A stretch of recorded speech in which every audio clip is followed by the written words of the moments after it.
จีนหมดคนลาวไหลไปอยู่ต่างประเทศหมดเจ้าเห็นแล้วบอกความจริงนั่นนะแล้วมันเป็นประเทศลาวบ่ล่ะข้าพเจ้าสิเปรียบเทียบให้เหล้า40 ดีกรีทอกเหล้า40 ดีกรีออกเอาน้ำเหนียวใส่มันก็เป็นเหนียวซั่นตัว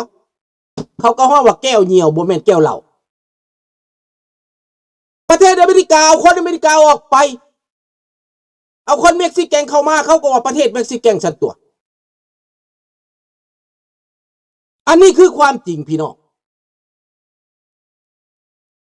มันต้องเข้าใจประเทศไทยเอาคนเขมรมาเต็มไล่คนไทยหนีแล้วมันก็เป็นประเทศเขมรซั่นตัวประเทศลาวเอาเจ็กมาอยู่มันก็เป็นประเทศเจ็กซั่นตัวเรื่อง immigration ในของประเทศในต่างประเทศในไสก็ตามขนาดประเทศไทยยังบ่ได้รับอพยพเด้ประเทศไทยเป็นยังบ่รับอพยพข้าเจ้าญาติมีปัญหาเรื่องเชื้อชาติข้าเจ้าบ่รับอพยพพม่าเห็นบ่ล่ะข้าเจ้าบ่รับอพยพลาวเป็นอพยพในประเทศไทยบ่มีลี้ภัยการเมืองในประเทศไทยเป็นหยังเพราะญาติมีปัญหาเชื้อชาติสบายดีท่านบุษดีญาติมีปัญหาเชื้อชาติแล้วมันเป็นแล้วในปัจจุบันนี้มันเกิดแล้วในปัจจุบันนี้ลาวแดงขนแก้วเข้ามาขนเจ็กเข้ามาก็แบบเดียวบักกาเวเนอร์แคลิฟอร์เนียขนเม็กซิกันเข้ามานั่นแหละสิแตกต่างหยังเว้าให้มันตาสว่างให้มันหูสว่างนักการเมืองเห็นแก่ตัวเองคนอเมริกาตั้งแต่ก่อนไผมาก็ไปได้มาได้เป็นยังจะไปได้มาได้ผู้ใดมาอยู่ก็อยู่ได้อพยพลาวมาอยู่ก็ได้อพยพแก้วมาอยู่ก็ได้อพยพแก้วมาอยู่3 ล้านอพยพลาวมาอยู่ครึ่งล้านอพยพเขมรมาอยู่2 ล้านมาอยู่อเมริกา no problem บ่มีปัญหาแต่เดี๋ยวนี้มีปัญหาพี่น้องมีปัญหาพวกอพยพ illegal พวกอพยพบ่มีกฎหมายบ่ถือกฎหมายลังไหลเข้ามาเหยียบหัวเข้ามาขุดหลุมเข้ามาลอดเข้ามาพวก trafficking ฆ่ามนุษย์ฆ่ายาเสพติดพวกแก๊งพวกโจรพวกมาเฟียในแคลิฟอร์เนียจ้างเข้ามาเจ้าพ่อมาเฟียในแคลิฟอร์เนียนี่โอ้ยหลายแล้วเจ้าสิว่าดีเพย์แท็กห่วย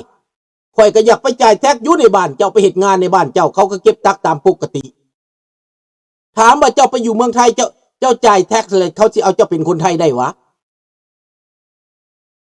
นี่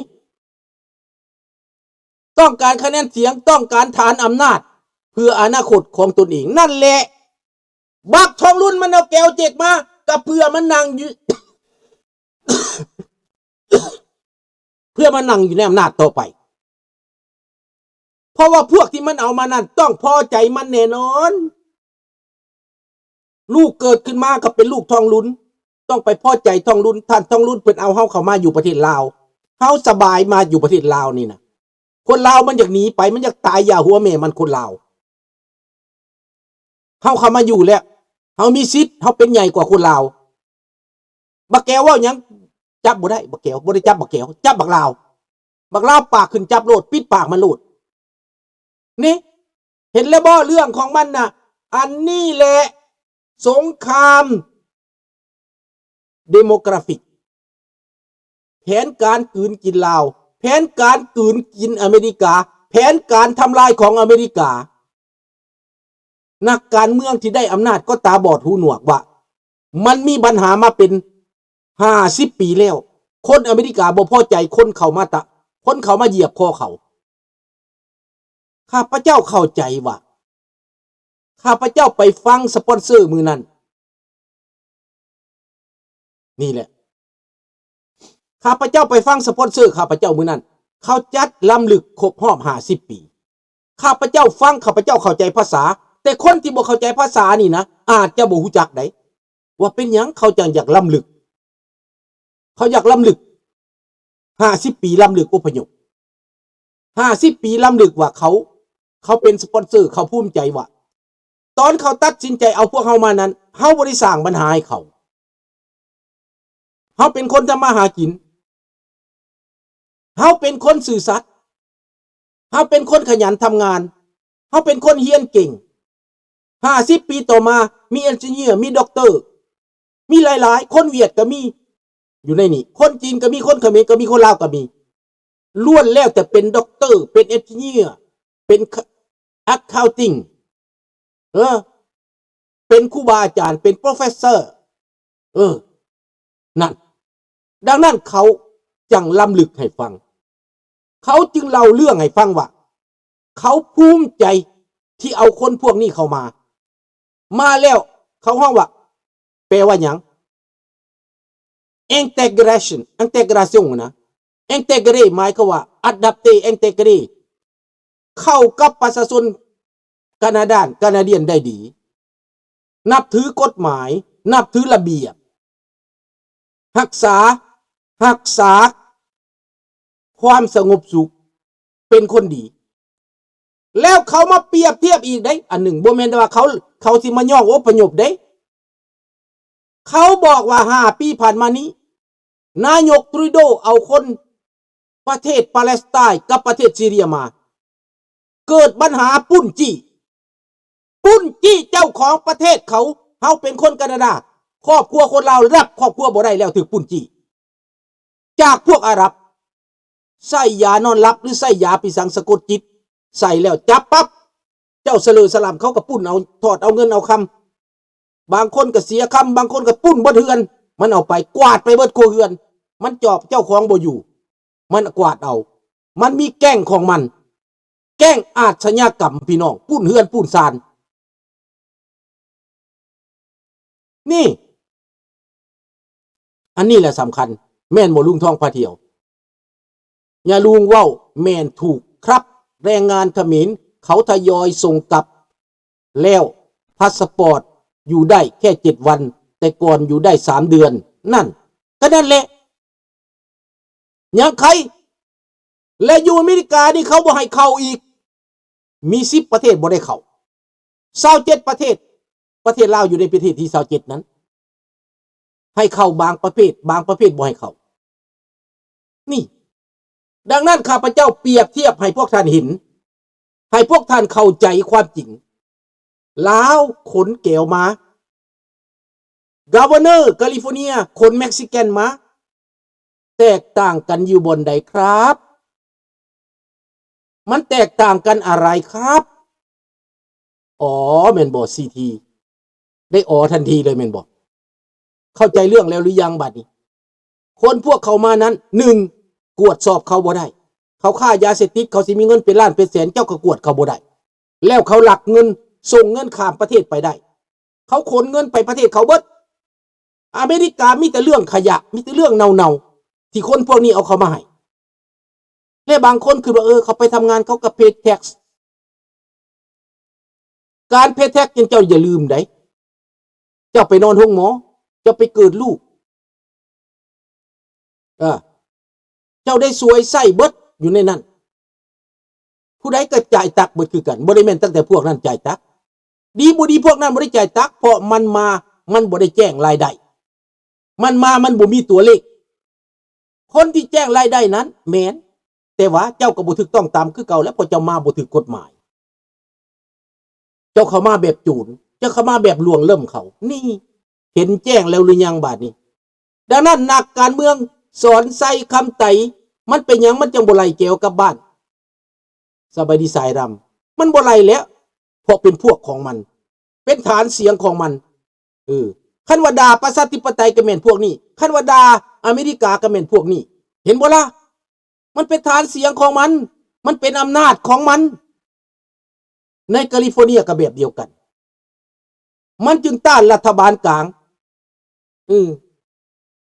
และคันมึงปราบบ่ได้จับบ่ได้ใช้อำนาจบ่ได้ใช้กฎหมายบ่ได้รัฐบาลกลางก็ใช้แทนของธรรมดาเจ้าละเป็นกลุ่มโจรเจ้าให้โจรบุกเขาห้องว่าซังเจวแม่นขนกันมาหรือว่าบ่อนซ่องสุมคนผิดกฎหมายแต่โดนัลด์ทรัมป์แล้วว่าประกาศจับกาเวเนอร์มันก็คือได้พอหัวหน้าแกล้งผิดกฎหมาย ในเมื่อ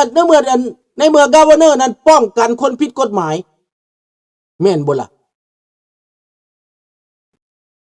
Constitution require due process แม่น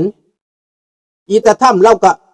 เอา Constitution นั่นแหละในเมื่อเจ้าแก้บ่ได้ไฟเจ้ากระจูดแคลิฟอร์เนียจนสิดับแล้วยังเอาพวกนี้ขึ้นมา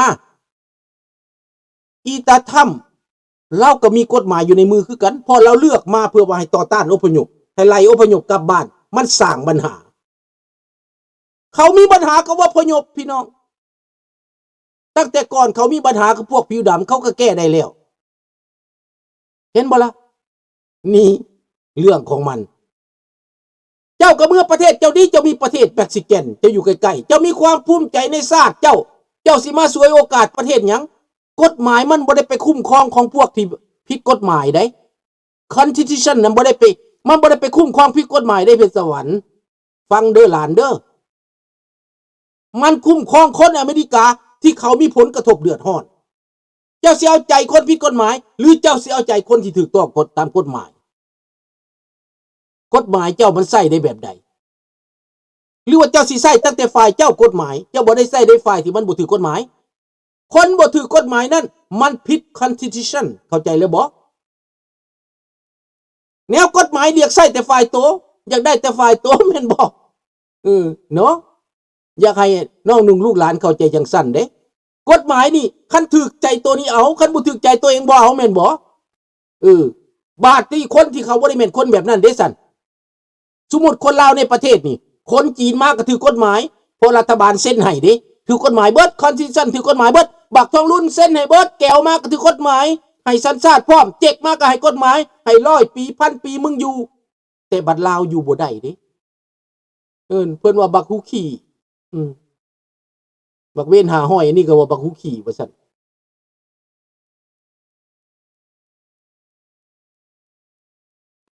คนมันก็โง่ขนาดนั้นแหละมันสัวปานนั้นแล้วบักพันปากซี่เพิ่นบักฮูขี้เพิ่นว่ามึงก็สัตว์ตัวหนึ่งแล้วอันนี้ก็ได้ปิดปากมันไว้ซะเนาะ